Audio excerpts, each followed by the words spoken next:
Hello, everyone. Thank you for coming today to honor Dr. Ellen Moore, this year's Distinguished Teaching Award recipient.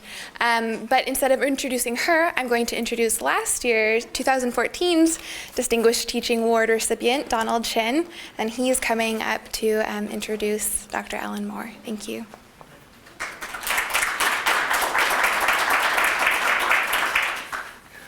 Hi, folks. A lot of friendly faces. That's great. I'm very honored to introduce this year's Distinguished Teaching Award winner. Let me give you a little bit of background on Dr. Ellen Moore. I have some notes that have been approved by the appropriate authorities. So Dr. Moore joined the UW-Tacoma faculty in 2009. And has been in the School of Interdisciplinary Arts and Sciences since 2009, where she teaches a range of classes in critical media studies. Moore has developed 3 new courses for UW-Tacoma, including environmental communication and qualitative field research methods. She employs the Socratic method in her classes, fostering critical thinking in students about issues such as climate change, media ethics, and political economy. Moore's classes tie coursework to the community. Last year, while serving on the City of Tacoma's Sustainable Tacoma Commission, she involved her students in a contest called UW-T's Biggest Loser to reduce their carbon footprints. And she's received a Green Seed Fund grant from the University of Washington to continue the project. The review committee, the Distinguished Teaching Award Review Committee, commended Moore for her, quote, integration of scholarship into her classes, her care for her students, her ability to connect community with the classroom, and her excellence in the classroom. As the first lecturer to win the Distinguished Teaching Award, Moore says, it's very gratifying to recognize the important work that faculty at all levels do here. Moore says she enjoys the small class sizes, attention to student needs and community ties throughout UW-Tacoma. Quote, we are a real community with many strong ties, and I would not trade that for anything. So a third-generation teacher, Moore says, I consider teaching a calling, and so being recognized for doing that well resonates on a deep level with me. So on a personal note, here's my non-approved comments. Ellen gave a talk on, I still remember it, on the, where she gave a talk on her analysis of the responses of those who saw the movie The Hunger Games, the first one, and their response to the fact that the character Rue was black, and her findings were startling. I don't know if there's a video or a recording of it, but anyway, I'm sure she might even talk about it today. Maybe not. But anyway, it's my pleasure to introduce Dr. Ellen Moore.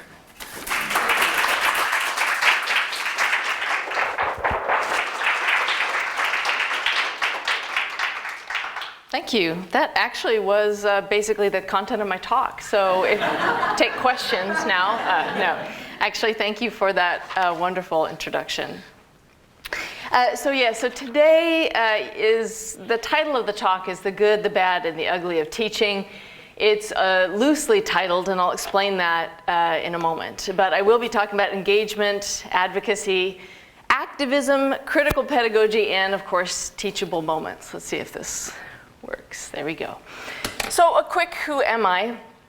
I am a third-generation teacher. My grandmother taught high school in Oregon, and she also coached the women's basketball team. My father is still teaching at the University of Illinois. He is a law professor. And so I guess you would say teaching is in my blood, and it's definitely a career that I'm glad that I have chosen. I've had actually, so you're wondering what the heck does that have to do with teeth on the screen, but I've actually had 2 careers. And so I got my undergraduate from Berkeley, I got my master's from Tennessee, and I got them in forensic anthropology. And so my very first career out of college was as a forensic anthropologist.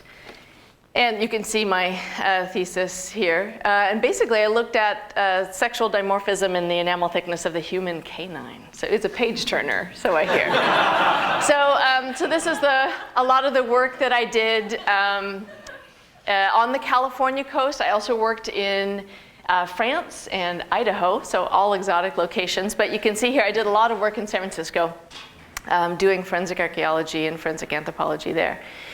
And so I actually went on from that. I had started my PhD in anthropology, but I actually ended up getting poached by the US Department of Defense and the US Army, and they pulled me out of school where I was in England, and they took me to the exotic location of Hawaii. And I actually did some work for about 3 years.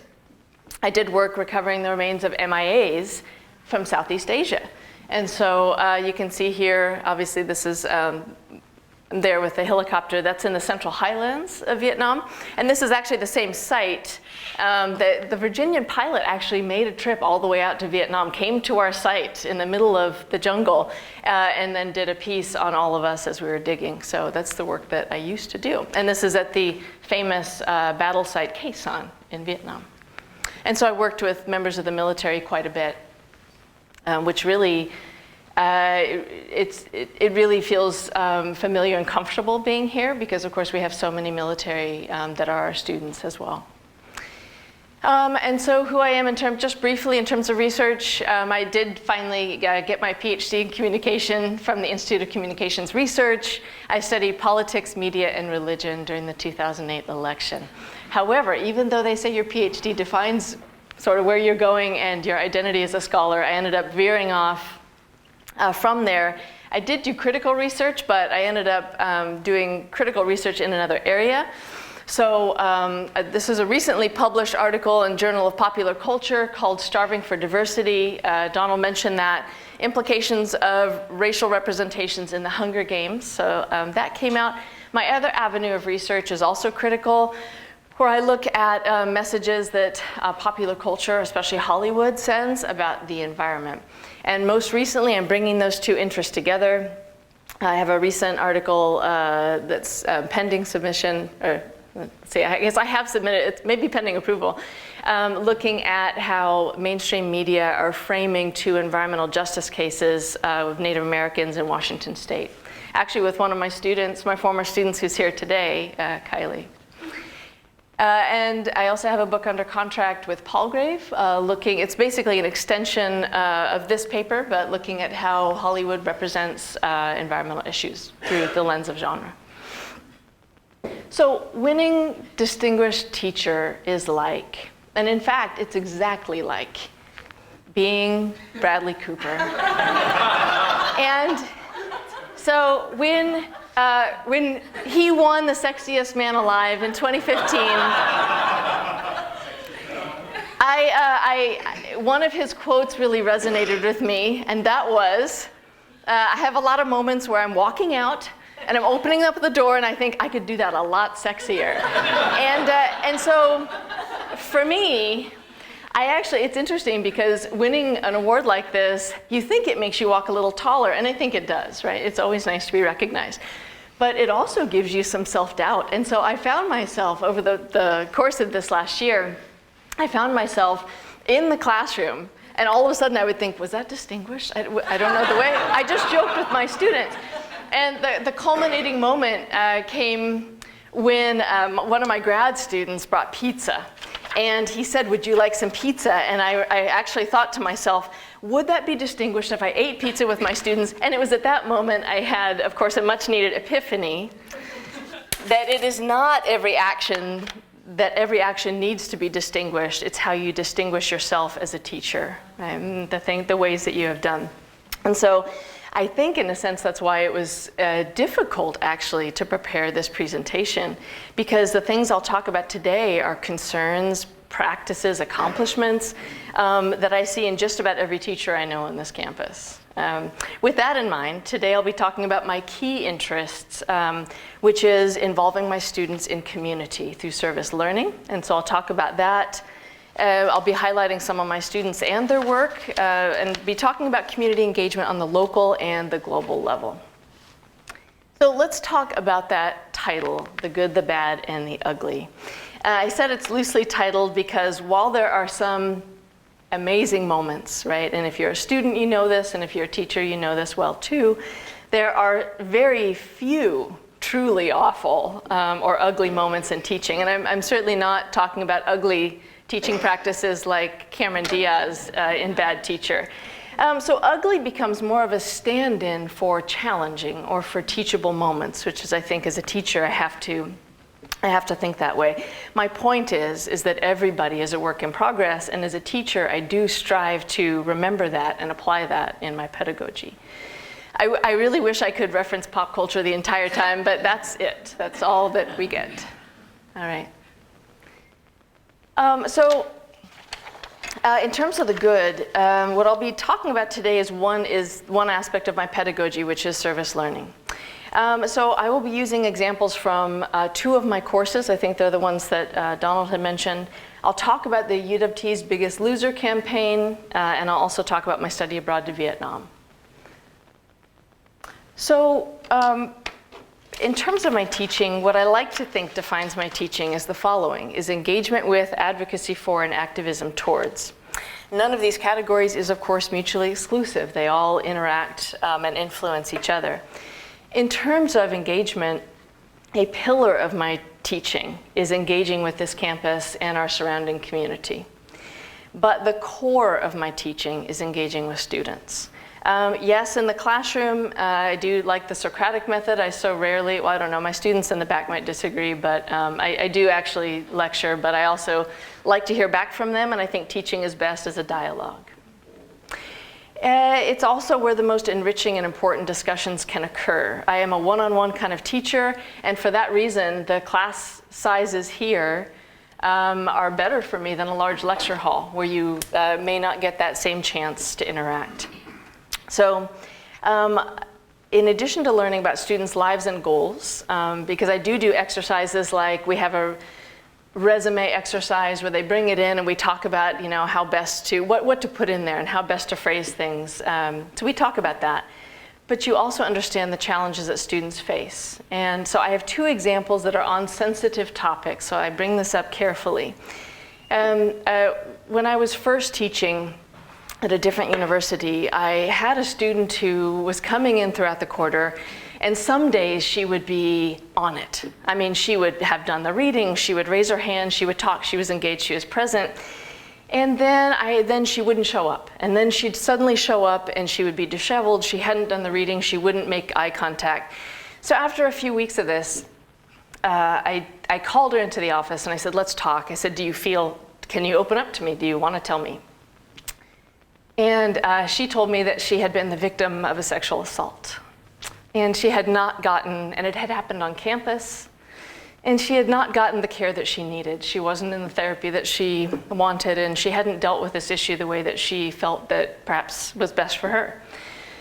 So I had some contacts in the counseling center. I knew somebody very good, and I got her in contact. I heard from her months later, and she said that she had been on the verge of suicide.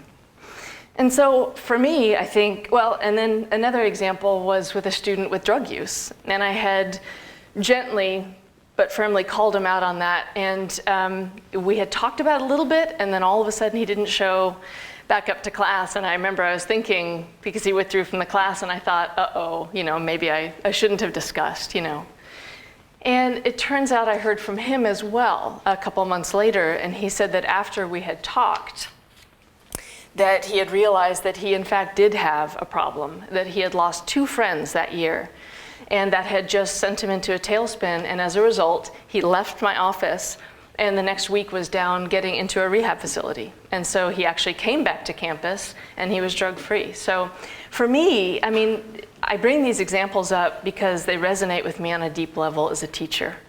And this is the sort of interactions that you have when you engage on one-on-one and when you talk to the student outside of class. For me, that's why I became a teacher, is to have that deep level of connection. So when you engage with your students, a natural and direct outcome is that you begin to advocate for them. So this includes those who may not be as familiar with the college environment, maybe those who are first in their family to go to college, which is, of course, a lot of what we have here on our campus.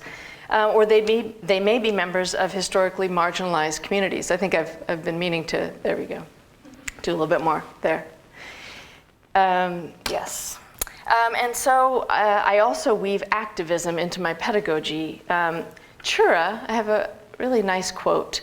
Chura says about student success, when I was recently asked if I thought teachers today needed to be activists, I didn't hesitate. Being a teacher almost by definition means being an activist.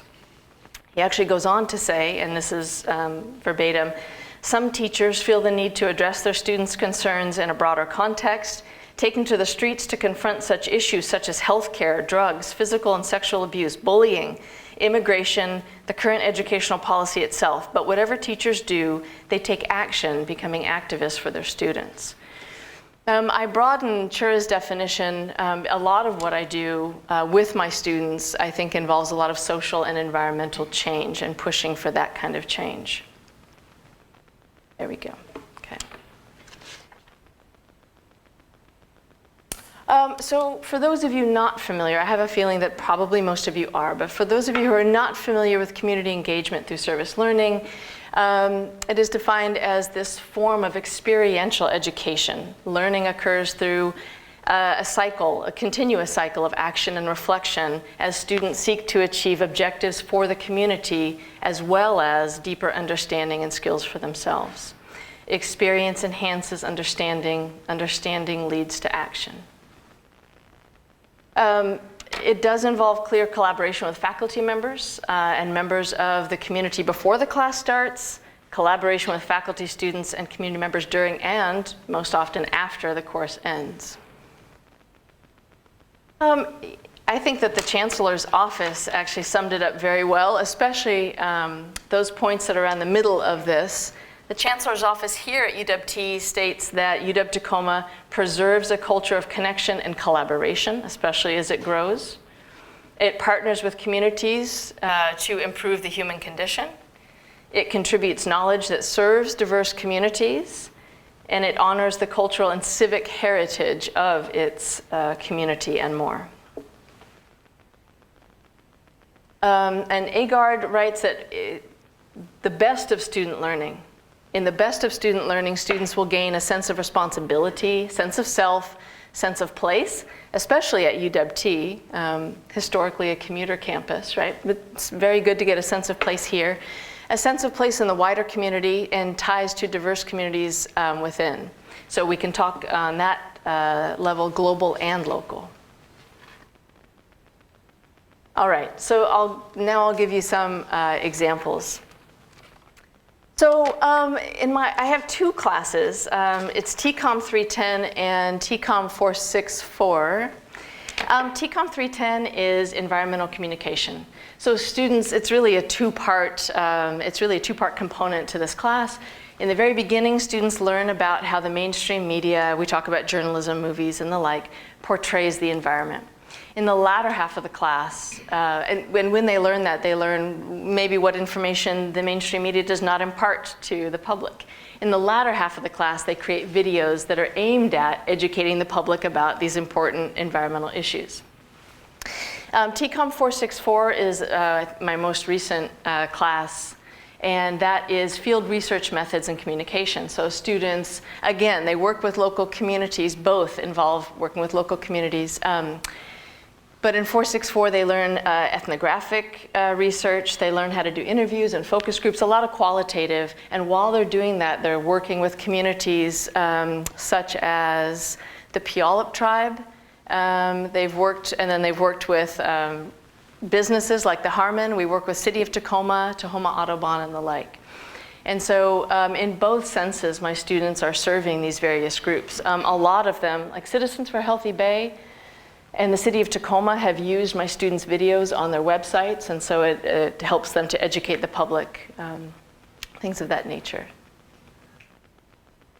And so I'll talk in the next couple slides about The Biggest Loser. I was told maybe The Biggest Loser is not the best way to talk about students, right? Because like The Biggest Carbon Loser is how we eventually adapted it. But it was a take on The Biggest Loser, right, the show. But in this case, one actually loses carbon weight. So one becomes more sustainable through their actions. So I am a commissioner with the City of Tacoma's Sustainable Tacoma Commission.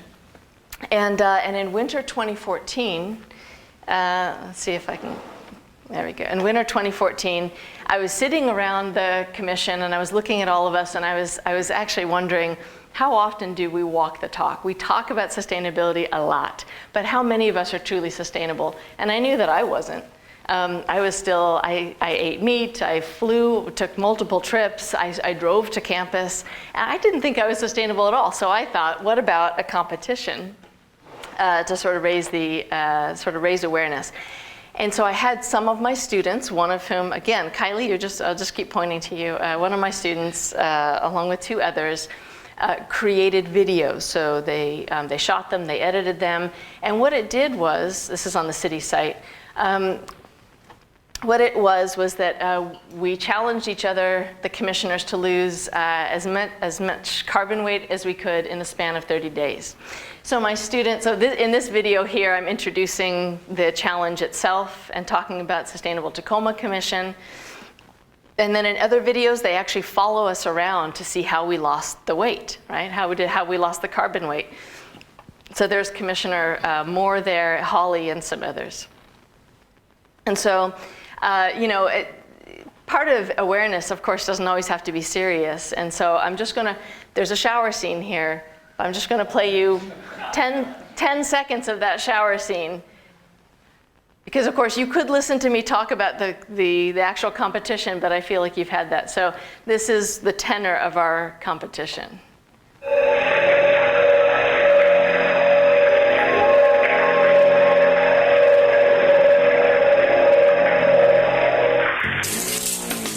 Oh, hi. You just caught me taking my 5-minute shower. All right, that's all that you get. So. Is it awkward? Yes. Was it for a good cause? Yes. So, yes. And so when we did that, they put it up on the City of Tacoma site, and there it remains forever, apparently. But so that was a great example of getting students involved with the skills that they already had, because all of the students that I had already taken video production classes here at Tacoma, or they had taken my class, and so they felt pretty comfortable with the camera. But of course, it was sort of outreach between the community and a collaboration between UW-T and the City of Tacoma. And so then, so it was interesting, because after I did that, I found myself still frustrated by the way in which I was teaching sustainability in the classroom. So the success of that, crazy and fun competition actually made me think about how I was teaching these kind of abstract concepts in the class. And for me, I felt a little bit frustrated because I would be talking about sustainability, and we'd talk about it for 10 weeks. And I felt that not only were my behaviors still the same, but so were my students. And I felt like they were having a really hard time with the way I was teaching it, connecting the abstract concepts to the practical and making changes in their own lives. And so this is where the second Carbon Challenge occurred. And so actually the idea for extending the Carbon Challenge from the City of Tacoma to our classroom here at UW-T came from my former student, Kylie, here.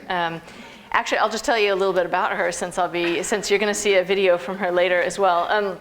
She graduated here in 2013. And now she is actually getting her master's at University of Massachusetts at Amherst, and she should be completing that this year. Yeah. So anyway, but she was the one who said, why don't you take that competition and bring it into the classroom? So I'll show you. So I actually called it UW-T's Biggest Loser, which I think there's probably something legally wrong with that, but nobody ever came knocking, so I think I got away with it. But actually, we had the idea to create a website. And I think, and I'll show you why I think it was so good. So basically, the challenge was I challenged my students to lose 5,000 pounds of carbon weight over the span of a quarter. And it's interesting because nobody challenged me back, and I didn't offer to challenge myself at that time. What I really found was interesting was I conceived of this competition actually kind of late in the game. It was only a few weeks before the quarter started. I didn't have much time. And so I sort of scrambled to get this all together. But my students were the ones who ran with it. My students were the one who made the campaign a success. And so I'll show you just briefly. This website. So UWT's biggest carbon loser challenge. My students and I decided that we're all going to get together and we were all going to sing the Husky fight song, the Bow Down to Washington. I actually played it 2 days ago thinking, oh, I could play this during my talk.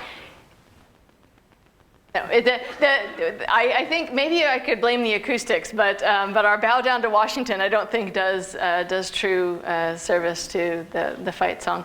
But what my students began to ask me if I would create new tabs on the website. And so they asked if I would have a tab for vegetarian recipes because they wanted to start sharing the vegetarian recipes. So they started doing that.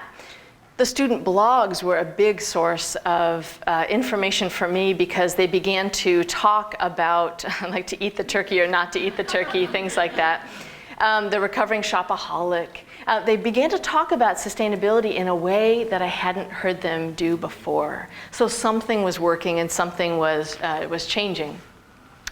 And so I actually pulled out some of their reflections that I thought showed a lot of critical growth. And so again, this is the good, but one was Black Friday. And Black Friday, of course, the shopping day after Thanksgiving. One student wrote, I thought a lot about consumption this holiday season, especially because often during this time of year, it's easy to go overboard and buy more than we need. I successfully avoided the Black Friday craze. And it was interesting because I hadn't asked my students to talk about this, but they were choosing to do so. So another one said, I have noticed a trend in my overall approach to consumption. For example, Black Friday, the day after Thanksgiving, that officially kicks off the holiday shopping season, is a stampede, basically. And she said, that used to be me. But this year I skipped it, and I didn't have to deal with all of the mobs, the long lines, and exhaustion. I chose these two because you could tell that students were struggling with sustainability in their lives, but they also had this beginning feelings of empowerment. And so one student wrote, I've always cared about the troubled state of the environment, more so since taking this class. I want now more than ever to make a difference and change the world. And another student wrote, there are times in class, this was actually my favorite, there are times in class when I felt extremely vulnerable. I felt as though there was nothing I could do to stop the environmental problems happening around me. I was never aware of all the environmental issues we have until now. Doing this campaign, being in the class, taught me how my lifestyle choices affect the earth. Not only that, but it taught me how we can make a difference. Maybe I'm just one person, but look at all the carbon weight I've managed to lose in such a short amount of time. And the last one, again, was something that I did not expect at all, and that was what I term expanding influence. So I just challenged my students. I didn't ask them, to go to their families or their professors or anything like that. But they started to show expanding influence. So one wrote, a lot of my change involves my entire family changing. And so she got her family to start composting. Another one said that she might have encouraged one of her employees or somebody she worked with to take on a few of the sustainable tasks. Another wrote that her boyfriend started to show an interest in the class, and so he wants to start eating little to no meat. And then she said, it feels good to know I've impacted someone else in a way that's healthy and benefits the environment. And then finally, the best thing that came from this is how it affected people around me. Thanks to this challenge, my dad was forced to back off eating meat. Now he's actually challenging himself, right, to continue that. Some of the ones I didn't post were just kind of funny, talking about the sort of struggles that they had with their parents. So one she's still living with her folks, she would go turn down the thermostat, and then she would go wander off somewhere, and then she'd come back and it'd be turned up to, say, 72. So she would turn it down, and so they had these kind of funny wars that would go on. But I learned a lot from them by having them do the reflections. And so the success of the sort of smaller competition that I had really led to expanding the challenge. And so the latest carbon challenge was called UW Carbon Challenge. It occurred just last quarter. And we created a Facebook page, which I can pull up there. It was also Green Seed grant funded, and I would like to show you my co-investigators and collaborators on this project. Jim Gowell was on it, Jane Compson was on it, Tom Kuntz, Janie Miller, and Allison Cardinal. And we also had, because we actually involved all 3 campuses, we also had Stanley Assah up in Seattle, and we had Rob Turner in Environmental Sciences at Bothell. So it's a tri-campus collaboration. And it basically it was a 3-tiered challenge. Teacher to student, we told them, we'd like you to try to lose 5,000 pounds over the span of a quarter. It was also teacher to teacher. And that was kind of fun. It was mostly trash talk, but some of it was productive. So I actually took a screenshot of when Jim and I were chatting. Jim, over here, he posted the impacts of eating meat. And so I, unwisely, wrote beneath it, hey, Jim, this website asks you to pledge at least 1 day a week to go meatless. When did you want to do this? And I basically said, every day you go meatless, I'll bike to school. I totally lost this. Because then he said, I choose tomorrow. And I thought, So then I started biking to campus. So we had, it was fun for that. But it was also, we asked students to reach out to their community. And so here is one of my students who is challenging the chancellor. And actually, another one of my students challenged Anna-Mari Kause. And so she actually lost carbon weight with us. And then, of course, there was some student to teacher. So Ellen Bayer, who also participated in the challenge, she ended up telling her students that whoever ate vegan for the day, that if they did, then she would run to campus from her house. And so she actually did that. She only did that once, so I'm not sure what. It was either that the vegan wasn't good or that the running wasn't good, but that was the last time we saw that challenge. We also did get some media attention for our challenge, and so we did get covered by our local paper, which is a really, really fun article with this kind of neat graphic that they came up with. As part of the grant and part of the challenge, we also brought, I don't know if you know her, but Lauren Singer. And Lauren Singer is zero waste. She actually, for the last 2 years, she can fit all of the garbage that she has produced in one mason jar. She came to talk to us here, and our students loved her, absolutely loved her. So she talked about how she became trash-free and lives a trash-free lifestyle. And so that's one of my students, and that's Lauren and myself after her talk. So then, speaking about the importance of social media, so I asked all my students, do you mind having your name up in lights? They all said yes. And so my students started branching out in ways that I don't think any of the other teachers had asked. I certainly did not, but one of my students posted on our Facebook page that we had just for this challenge. She actually ended up making all of her own makeup and then posting it. And so people were just really excited about that. Some of my other students started biking to campus, and they would actually do it together. This is Tom, and Tom's not here today, but Tom actually puts, I think, maybe all of us, I don't know, maybe he puts Jim in the running, but to shame with his biking, because he bikes in every weather, and he's prepared, right? And you can't miss him at that. And then, of course, there's Jim biking in really strong winds. These are some of my students hamming it up and eating vegetarian that evening. And then there's Jane and I. Jane and I ran into each other, or we were going to work on our classes together. We ended up showing up. We both had white helmets, orange jackets, jeans, and boots. It was really kind of crazy, but very photogenic. So. But so for me, it actually demonstrated in my pedagogy the importance of social media for these types of things, because it was here that students began to connect. They could see what somebody else was doing, and they actually talked about it. So UW Carbon Challenge, I don't mind talking about my teaching, but I also would like to showcase some of my students' work that have been in my classroom. So in the Carbon Challenge, I did have my TCOM 310 students create videos. And I said it can be about the challenge, it can be about sustainability, whatever you want.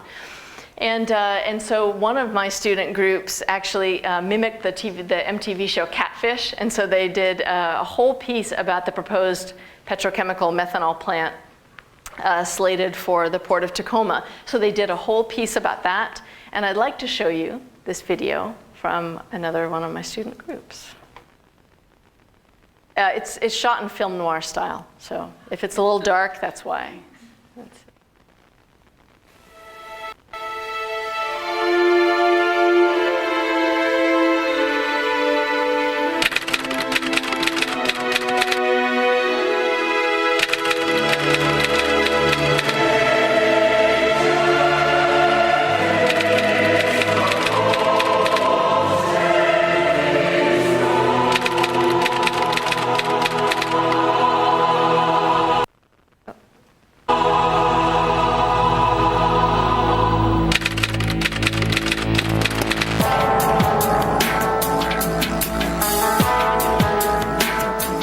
Ms. Matthews. Hello. Before we start, I need to tell you that this interrogation will be recorded. Beginning recording for Brenda Matthews regarding her environmental crimes, case number 43257. So Ms. Matthews, tell me how it all began. Well, yeah, I knew about the crimes on the environment, and yeah, I even participated in them myself. But I've changed now. You've got to let me explain. I can tell you how it all happened. I knew it was bad. I knew I was in deep. I just didn't know how to get out. This was my first crime, and this is when I realized it had a hold of me.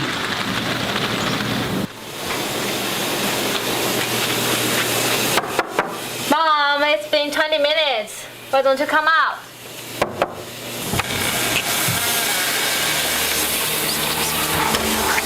Mom, have you finished? What are you doing in here? I was going to take a shower. These are the water. I'm looking for you.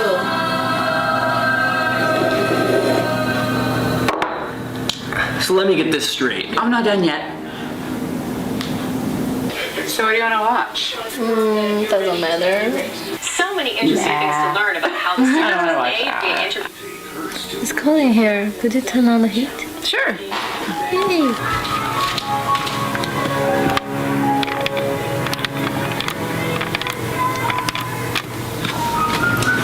Yeah, I think we've heard enough. Oh, but I'm a changed person now. Please let me explain. You got to give me a chance.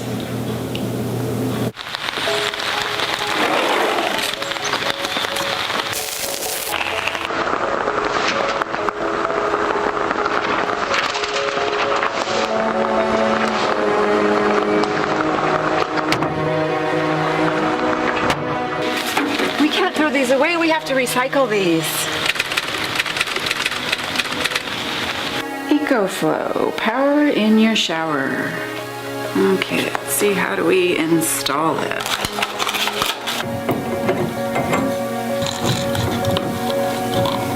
Okay, 5-minute shower. And start. Mom, it has been 5 minutes. Okay, thanks.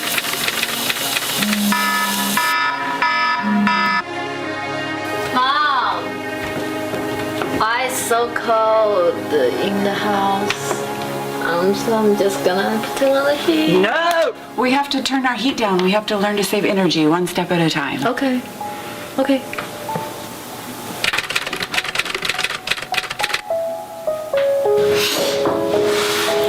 Based on the evidence, I think we've come to a conclusion.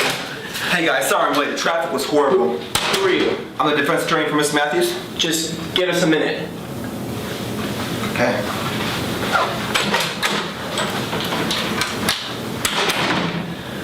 Based on the evidence, I think I've come to a conclusion.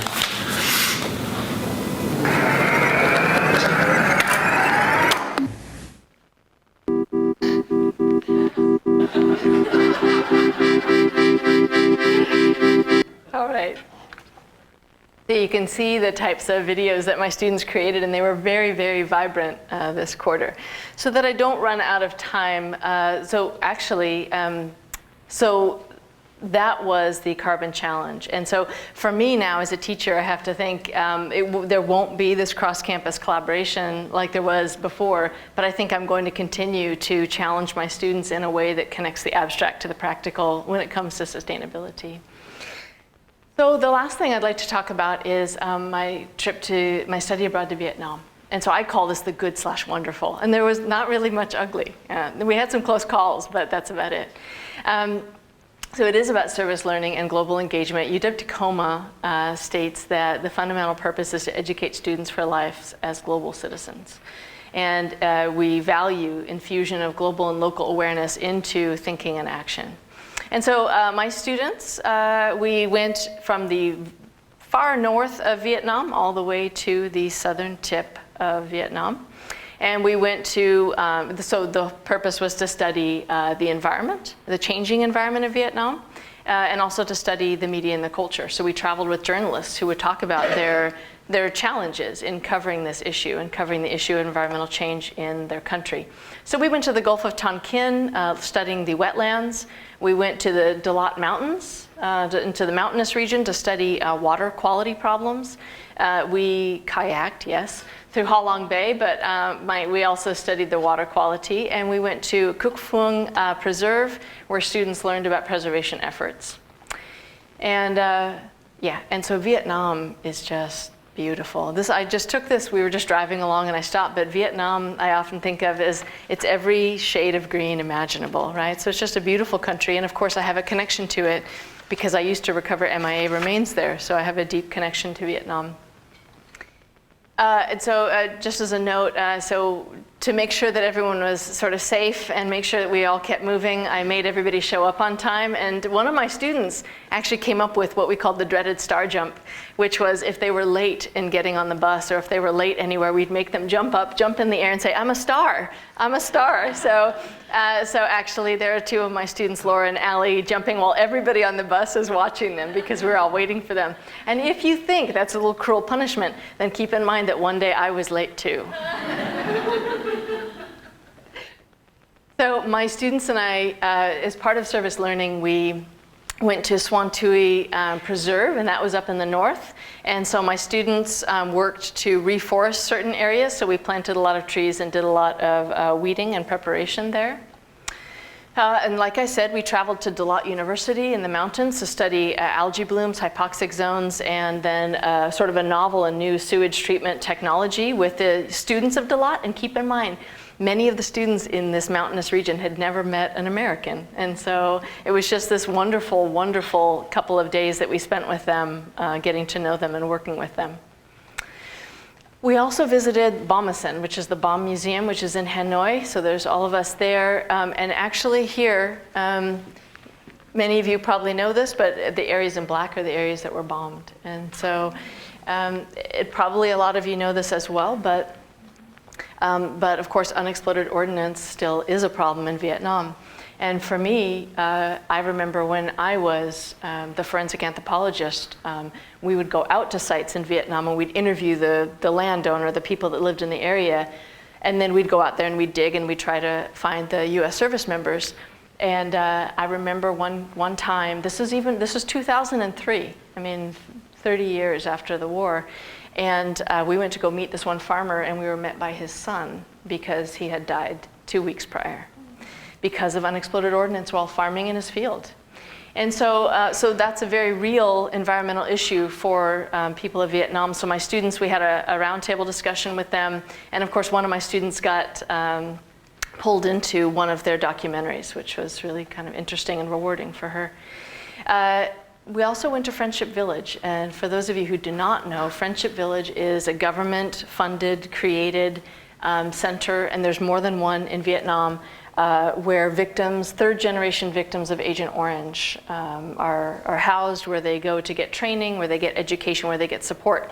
And so my students and I spent 2 days there, and there's my student Amanda with one of the kids. It is the case that with Agent Orange, which of course is a result of our war with them, but in the case of Agent Orange, it often has third generation effects.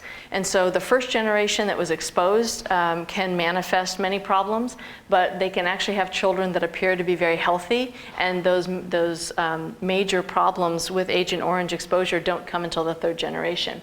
And so it's still an issue that the country of Vietnam is having to deal with. So there's my student Michelle, and there's all of us. My students made a vegetable garden for the village, so they helped to weed and break up the soil for them. And I also gave them student video assignments. And so here you can see Allison, this is Michelle, Allie again, studying various issues. So one was environmental justice issues. This was at the southern tip of Vietnam, so it was in Ca Mau. And Ca Mau, in dealing with climate change and rising sea levels, the people are continuously having to move. A big storm will come in and it will ruin their already weak structures, and then they'll have to move again. And so the environmental justice component was really, really strong here. So we're running close to time, but I will show you just a minute of one of my students' videos. This was in the town of, this was in Bac Ninh. And Bac-Ninh is actually known for some e-waste recycling, but the government didn't let us see it. But it's also known for metal recycling, and the impacts on the on the air quality are profound. So I'll show you just a minute of this video, and yes, this is Kylie, by the way, as well, Kylie's work, and you can hear her voice here. In August of 2013, a group of University of Washington Tacoma students traveled to Vietnam to study media and the environment. Our project focused on the environmental and human health impacts of metal recycling and electronic waste in Bac-Ninh. We visited 2 family-run facilities in Bac-Ninh where locals are hired to recycle metals into new products, and a woman's home where electronics are repaired and resold or recycled. All right, and then show just a tiny bit here of the sort of the impact on my students. Minimize the health risks. It is clear that these risks are very serious. After spending just one short day in this area, our group was suffering, while workers spend their entire lives exposed to these toxins and pollutants. Ms. Bing notes that in the nearby village of Man Za, 60 to 70% of children and 20% of adults suffer from respiratory diseases. And even on the day, thank you, Ruth, even on the day that we were supposed to visit, we were supposed to visit a local kindergarten, and it was closed because of the air quality issues and the impact there. So those are some examples of my students' work. I also had them, those who chose, they could give talks at Vietnam National University. And so at the very end of our trip, my students would talk about the various environmental issues that they had investigated while they were in Vietnam. And so service and learning. In service, students gained appreciation of their position identity in the world. I don't think that's uncommon for study abroads. Understanding of the hardships faced by Vietnamese during the lasting legacy of Vietnam. Knowledge of real Vietnamese people and culture. And this photo is my favorite photo of Vietnam, because this was somebody who worked in the organic strawberry fields in the mountain towns of Dalat. And just the warmth of this lady, the intelligence of this lady, I just love this photo because to me that is Vietnam. This is the Vietnam I've come to know and the Vietnamese people I've come to know. And I think it was actually really good for students to have a contrast to American media portrayals of that. The larger Vietnamese community, I think we probably gained even more than they did, but they did gain positive ties with Americans. They are very, very sensitive to how they are portrayed in the media, and they were just overjoyed when we became Facebook friends, and all my students did, because they were able to portray themselves and show themselves in a way different than what American media states. And they also got some assistance with the environmental projects that were important to them. So one thing I would say, I don't know, I said that I would call ugly teachable, right, or challenge, but one difficult moment for me was that before my students went to Vietnam, we preloaded a lot. And that is to say, they read and read and read. They watched documentaries about Vietnam, especially about the conflict. And so I really wanted them to know Vietnam the way I knew Vietnam, and the history behind it. What's interesting about Vietnam now in 2013 when we were there is that a lot of the sites that were major battles have turned into tourist sites. So there were places in the Dalat region of Long Bien Mountains. There were places at the famous Cu Chi tunnels in the south. And they know that there are European and a lot of Australian and American tourists that come in. And so you can shoot an AK-47 if you want to, right? You can get your picture taken at these various places. And I think that that is one area that I would treat as a teachable moment for myself, because for me, some of those sites became tourist sites. And I felt as though we were approaching it from a tourist perspective rather than approaching it from perhaps the respectful way that we'd approached everything else. And so for me, I'm sensitive to that because I recovered so many remains and because I know that both sides lost people, but it was tragic for both sides. And so for me, that was a big teachable moment. To perhaps state the obvious, no one teacher is perfect. I am not. I continue to be humbled and chagrined at times by my errors. But what I strive towards in my teaching is to make a difference. I think I have. And the student who did nominate me for this award felt that I did in the trajectory and the growth of her life. And so that runs us, I think, I'd like to have time for any questions and run us short. I did have some broader issues in teaching, retention, and the like, but, and a plug for small classrooms, but I will save that. So thank you for listening.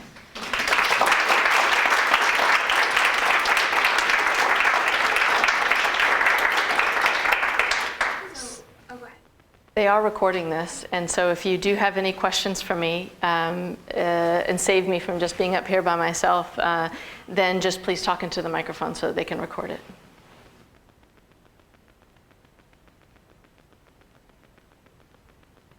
Hello, how did you set up all of that? Because I've thought I teach a course on the Black Freedom Movement in the South. I'd like to take students there. Teach a course on Vietnam in the 1960s. I haven't taught it in a long time. If I could do something like that, I would teach it again. Must have been very hard to do that, or not? You mean the actual logistical setup? Yeah. Yes. So the fact that Vietnam is communist, the socialist republic, but communist, the fact that it's closed is both a challenge, but it was also it also made it slightly easier because you can't move around in the country without being part of a tour company. And so for us, we actually found a very good tour company. They were very reliable, but they're the ones who opened all the doors, and because I couldn't. And so we faced a lot of challenges in being at Vietnam. One, because we've got a busload of students. There were 15 of us. And so inevitably someone has to go to the bathroom, right? An unscheduled stop. And you wouldn't think that that would be a big deal, except that, and I didn't even fully realize this at the time, but when we wanted to make a stop, they had to log in where we went at every given moment, stop to stop to stop, timing. They even timed it. And so one day when one of my students said, "I've really got to go, you have to stop somewhere," and I said, "You have to stop the bus." And the tour guide, actually one of our favorite tour guides, had a hard time, stopping the bus. I realized just how difficult it was, and so we really were on a track, and there were only certain places that you could go. Fortunately, all the places that we wanted to go, we could go. The only other hindrance, I would say, maybe challenge that we had was that we actually visited during Vietnam National Day, and I think that was their liberation from France. And they tend to be very protective the government tends to be very protective of its people during that time, and so we were actually scheduled to go to a few villages to meet some people, and we were told that we could not because they had suddenly decided that it was just too risky to have this American group. So like I said, the logistics of it is if you find a good tour company, one that's reliable, then you can tell them where you want to go and they will actually make it happen. Otherwise, I mean, just ask Kylie. I don't know, I think she enjoyed it, but we were there for 28 days and we were very mobile. We moved every 2 days about, and so you had to pack light. But we got to go to most of the places that we wanted to go because we worked with a tour company. So they're the ones who opened the doors. Did that answer your question? Was it in the summer? Yeah, so that was the year that I taught 11 classes because I had taught 2 summer classes, and then we basically did the late summer. So the day after my summer class ended, I got on a plane with my students, and then we got back 24 hours before I had to be in the classroom for fall. So that's how we did it.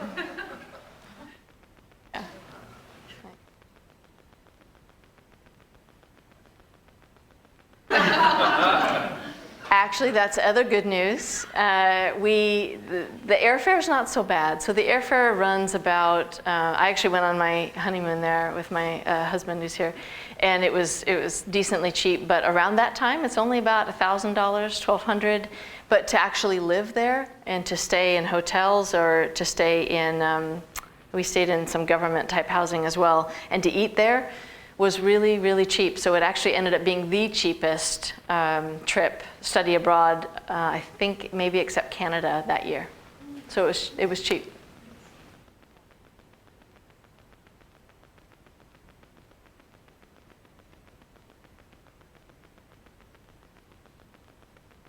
So being a teacher for long enough, there must be good embarrassing stories that come out of the classroom or other things for yourself. Oh. And so I was just wondering if there would be something, because you talked about the ugly, and I didn't really see any I didn't share with ugly you. anywhere in that whole description. So I'm just wondering if there's something that you can tell us about, a teachable moment for yourself. Oh, sure.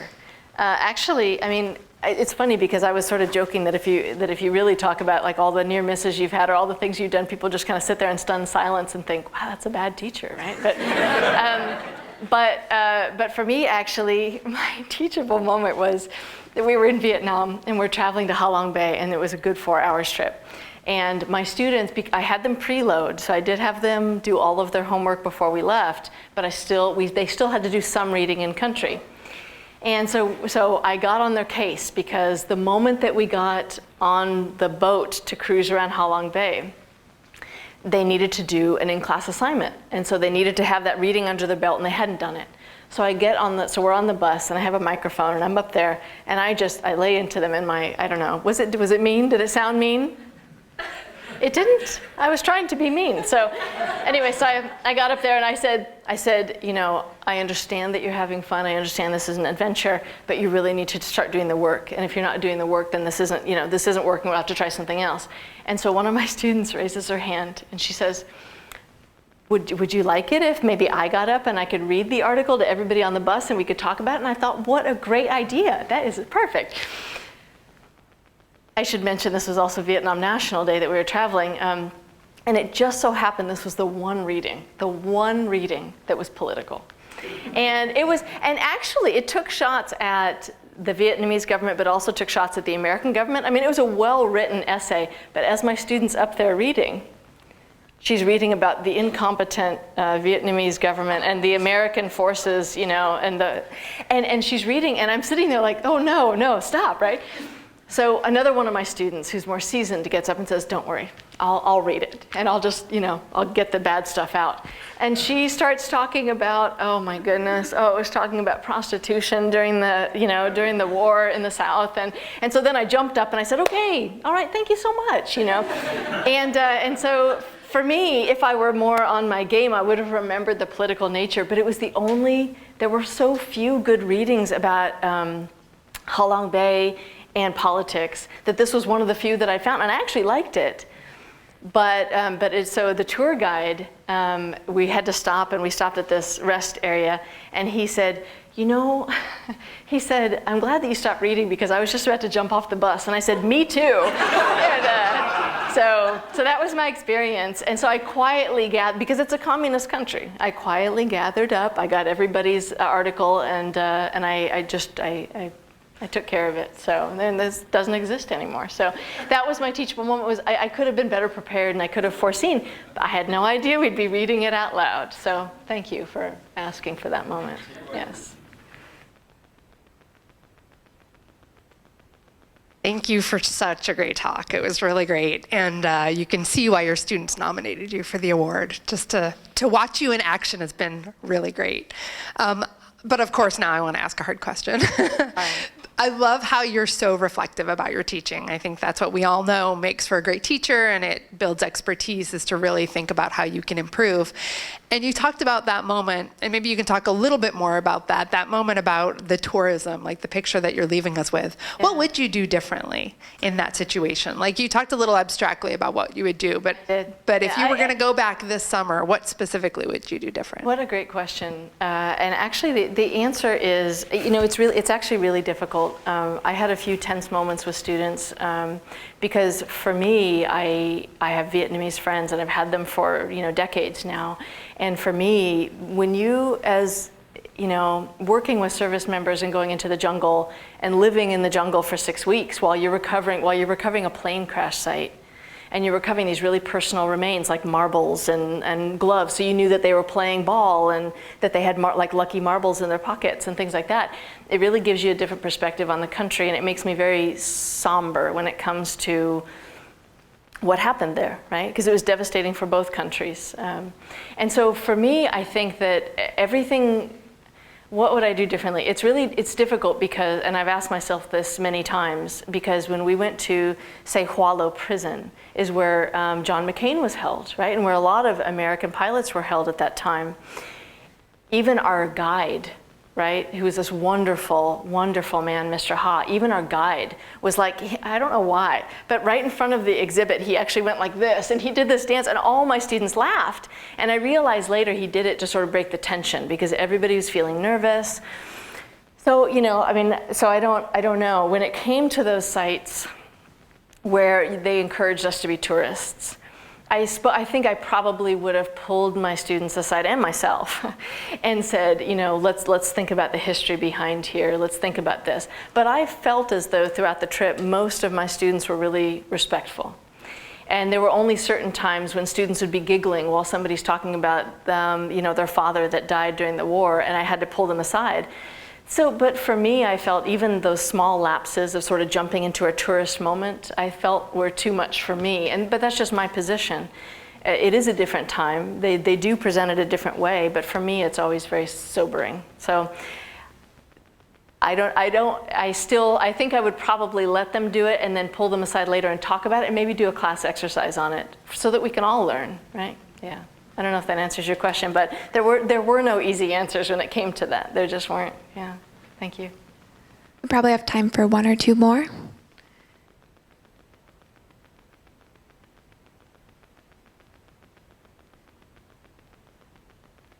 Thank you for a wonderful, inspiring talk and for your inspiration as a teacher.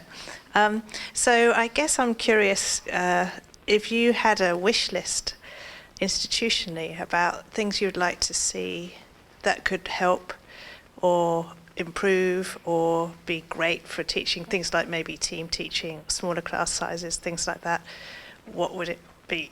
What would be on it? Yeah, well, thanks. I actually think when we talk about retention, I know that a lot of big universities are using big data right now. They're using a lot of metrics to see which students might be at risk to drop out.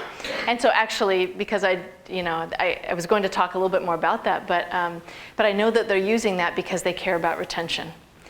There was a really interesting anecdote, however, of a professor recently who he had given his class the metrics. So they all took the survey, and out of that survey, 3 students emerged who were supposedly at risk for not finishing their education.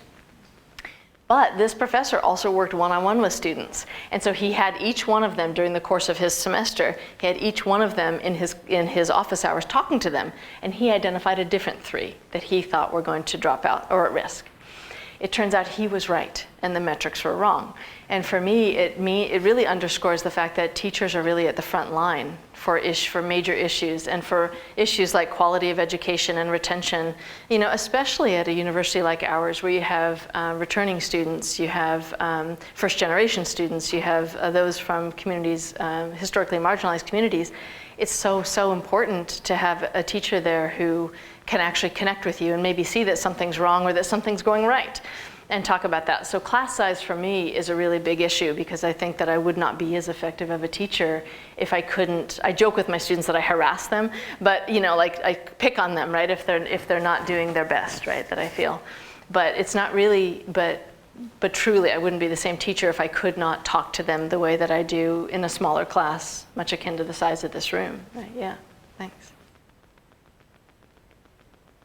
We have one last question. Nothing burning? Okay. Well, thank you so much for being with us today. Thank you.